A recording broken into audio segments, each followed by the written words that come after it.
सुनो कहानी। आज की हमारी कहानी है गुरु दक्षिणा। प्रत्येक वस्तु का महत्व।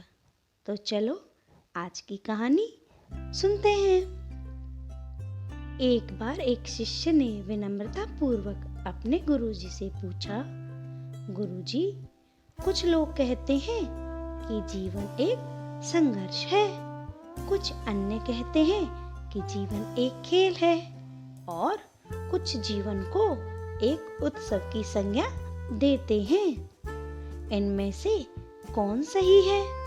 गुरुजी ने तत्काल बड़े ही धैर्यपूर्वक उत्तर दिया, पुत्र, जिन्हें गुरु नहीं मिला उनके लिए जीवन एक संघर्ष है, जिन्हें गुरु मिल गया उनका जीवन एक खेल है, और जो लोग गुरु द्वारा बताए गए मार्ग पर चलने लगते हैं मात्र वे ही जीवन को एक उत्सव का नाम देने का साहस जुटा पाते हैं।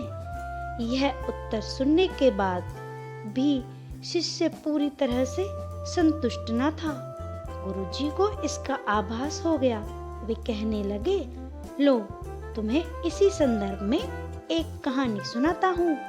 ध्यान से सुनोगे तो स्वयं ही अपने प्रश्न का उत्तर पा सकोगे। एक बार की बात है कि किसी गुरुकुल में 3 शिष्यों ने अपना अध्ययन संपूर्ण करने पर अपने गुरुजी से यह बताने के लिए विनती की कि उन्हें गुरु दक्षिणा में उनसे क्या चाहिए। गुरुजी पहले तो मंद मंद मुस्कुराए और फिर बड़े स्नेहपूर्वक कहने लगे, मुझे तुमसे गुरु दक्षिणा में एक थैला भर के सूखी पत्तियां चाहिए, ला सकोगे? वे तीनों मन ही मन बहुत प्रसन्न हुए। उन्हें लगा कि बड़े आसानी से वे अपने गुरुजी की इच्छा पूरी कर सकेंगे। सूखी पत्तियां तो जंगल में सर्वत्र बिखरी रहती हैं। वे उत्साह पूर्वक एक स्वर में बोले, जी गुरुजी, जैसी आपकी आज्ञा। अब वे तीनों शिष्य चलते चलते एक समीपस्थ जंगल में पहुंच चुके थे, लेकिन यह देखकर कि वहां पर तो सूखी पत्तियां केवल एक मुट्ठी भर ही थीं, उनके आश्चर्य का ठिकाना ना रहा। वे सोच में पड़ गए कि आखिर जंगल में कौन सूखी पत्तियां उठा कर ले गया होगा। इतने में ही उन्हें दूर से आता हुआ कोई किसान दिखाई दिया। वे उसके पास पहुंचकर फिर उससे विनम्रता पूर्वक याचना करने लगे कि वह उन्हें केवल एक थैला भर सूखी पत्तियां दे दे। अब उस किसान ने उनसे क्षमा याचना करते हुए उन्हें बताया वह उनकी मदद नहीं कर सकता, क्योंकि उसने सूखी पत्तियों का ईंधन के रूप में पहले ही उपयोग कर लिया था।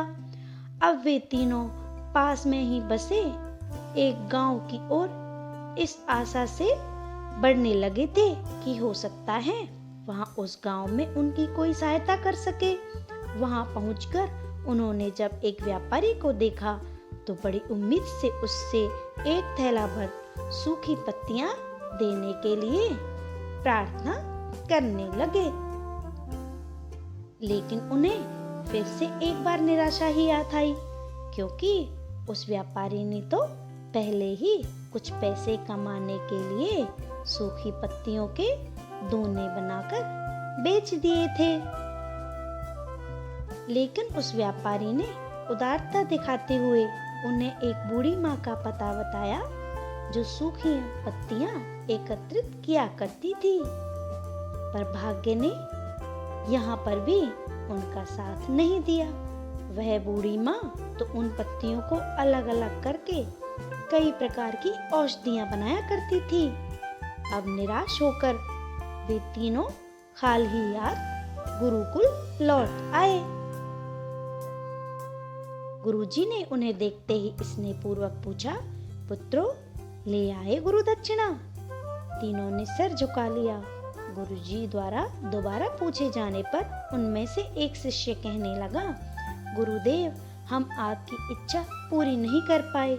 हमने सोचा था कि सूखी पत्तियां तो जंगल में सर्वत्र बिखरी रहती होंगी, लेकिन बड़े आश्चर्य की बात है जबकि लोग उनका भी कितनी तरह से प्रयोग करते हैं।